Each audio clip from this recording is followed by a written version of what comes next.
Hi, I'm Christian Bense, and this is how I live with style.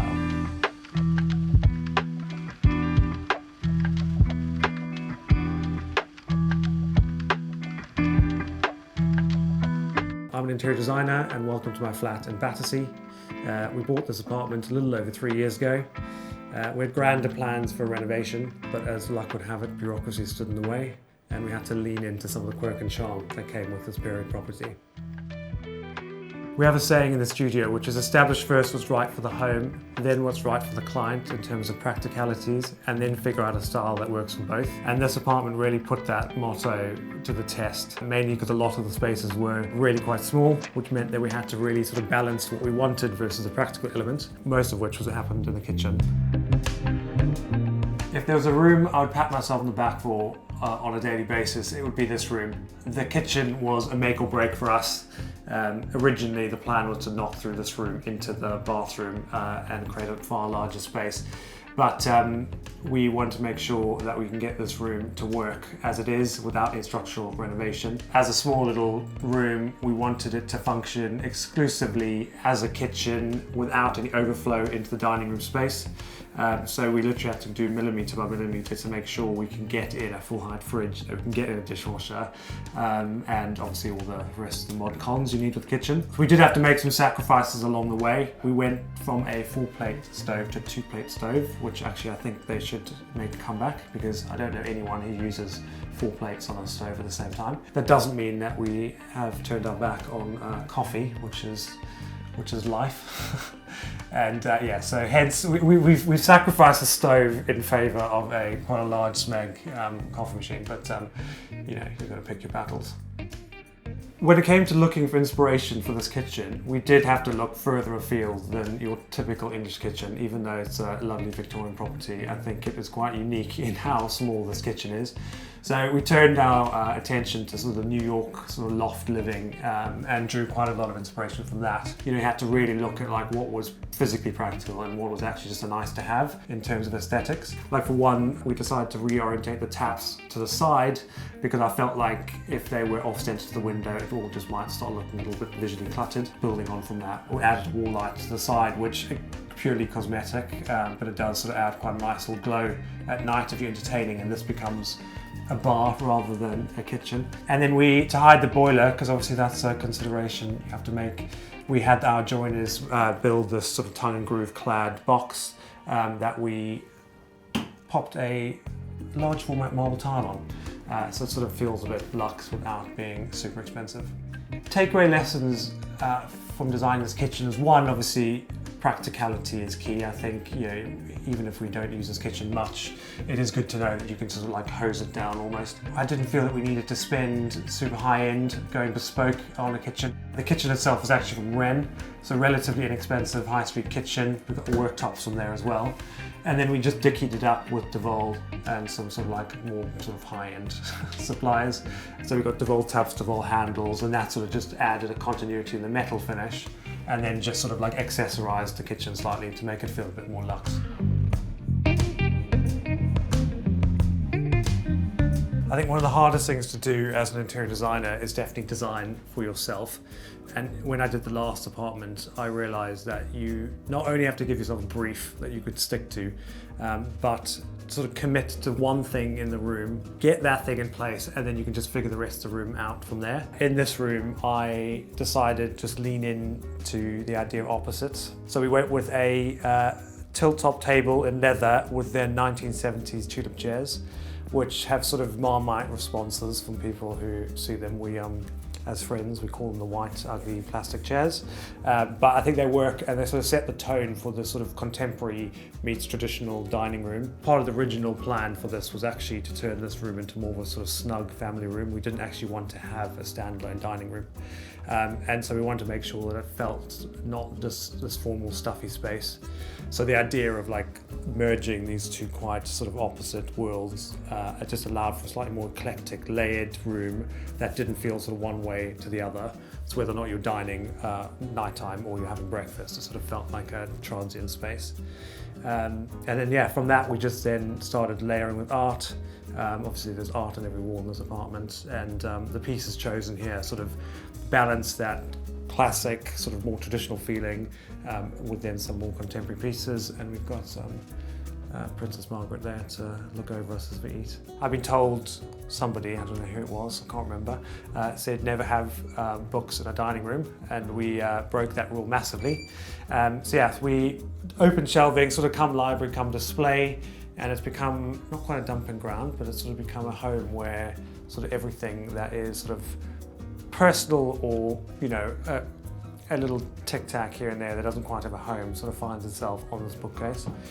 We have a running competition in the studio to see who can accidentally order the smallest thing, and these are including a collection of bud vases from a project where I didn't bother to read the dimensions. I don't really read that much, but my partner reads them, and so every holiday the collection gets bigger and bigger. When it comes to hosting, I am actually quite a big fan. I think my South African roots, there is that sort of element of like having people around and, you know, entertaining. I try at least maybe twice a month to have something. Maybe that's sort of ambitious, but we have definitely had both a casual foursome as well as then, you know, a collection of, I think, up to 11 people the one time for dinner. It wasn't enjoyable, but we managed to fit it. And I think that's sort of going back to the kitchen. If you can get 11 people around a dining table and you can cook a Christmas dinner, you know, no matter how small your house is, you've nailed it. Although we didn't want to have any real overflow from the kitchen cabinetry into the dining room, I do think every dining room needs a good sideboard. So not only does it provide like ample storage, but it has become a home for all our sort of pretty things. And most importantly is the drinks bar. I've realised over the years I'm quite hard to buy for when it comes to Christmases and birthdays, and what I tend to get gifted are just bottles of whiskey. So that's where they tend to live. When it comes to storage in a small property, I'm a big believer in divide and conquer. So I don't think you can necessarily have either all your clothes in one place or all your sort of house stuff in one place. So this has become a bit of a everything. There's Christmas decorations, there's a drawer of napkins, there's a drawer of dog stuff, there's a drawer of candles, there's dog food. So it is a sort of find a corner, anything goes, but it's a handy little thing.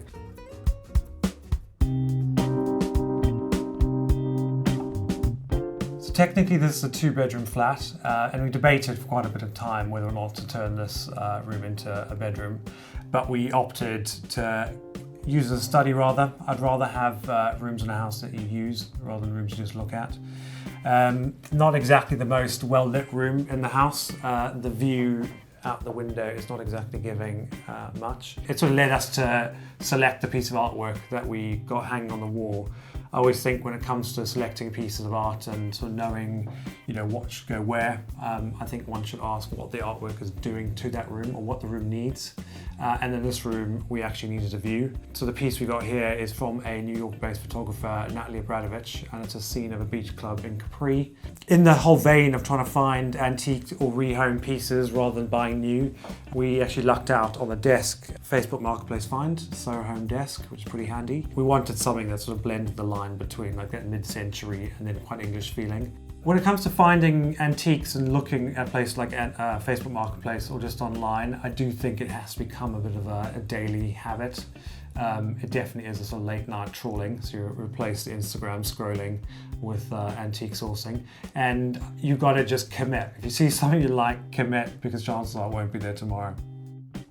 In the master plan of this project, this was actually supposed to be the bathroom, and on the original scope of works, we had strip out all features because obviously it was going to get replaced. And when we backtracked and decided we weren't going to turn this into a bathroom, unfortunately we left the remove fireplace line in the scope of works.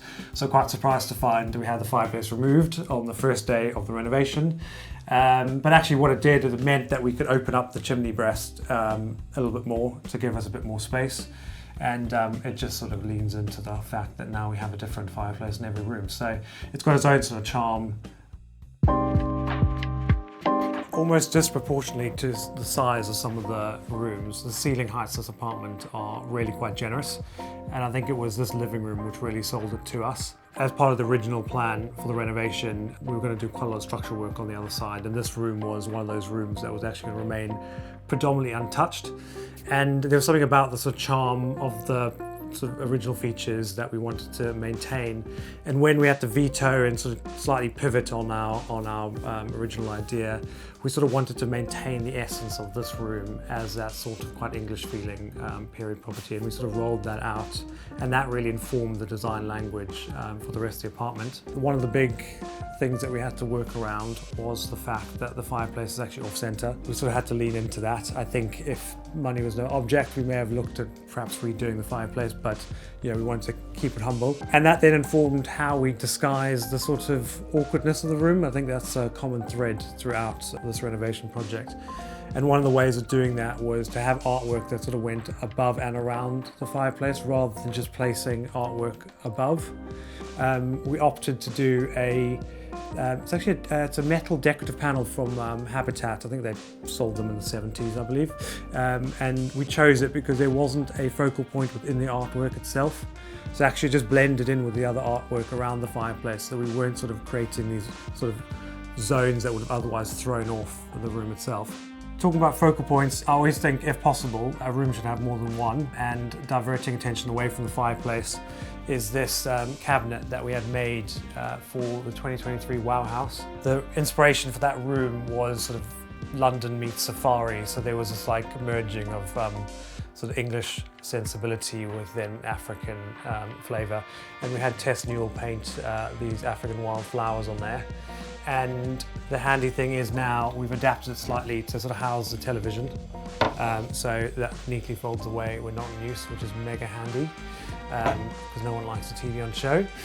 And then you can't ignore the 25 trophies in the room. I've always wanted a trophy cabinet and never done anything that deserved winning one. So went and bought a whole load of trophies, and I just lived my champion life. When we were coming up with the colour palette for this room and the house in general and trying to figure out where to go with the tones, we're in the Somerset house at an exhibition, and we're really drawn to the inspiration that they had for the colours on the walls and also the painted black doors. But we knew we wanted this room to feel a bit warmer. Obviously, the natural light in this apartment is not amazing.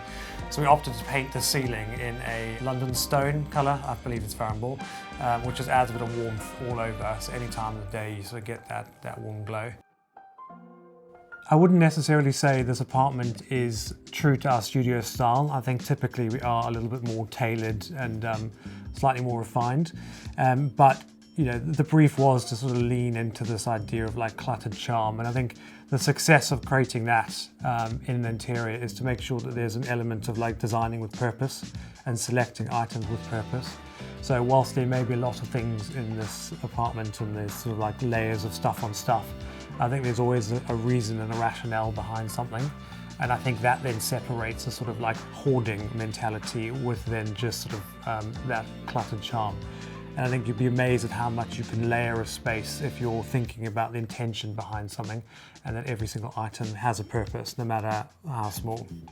In order to make the kitchen work, we needed to sacrifice some of the space in the bathroom to include the utility cupboard. And that meant that we had to forego the bath, which I know is controversial to a lot of people when it comes to thinking about resale. But we figured, 2 floors up, we are either catering to the gays or the OAPs when we come to sell. So we felt that we could get rid of the bath and just do a shower.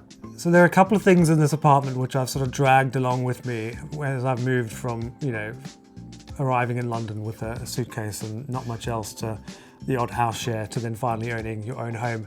And the horns in the bedroom are one of the first purchases I had. I think I was trying to make the most of my flat share, and I thought some antlers in my decorating would sort of add a bit of a gentlemanly feel. So they've come a long journey with me, those antlers.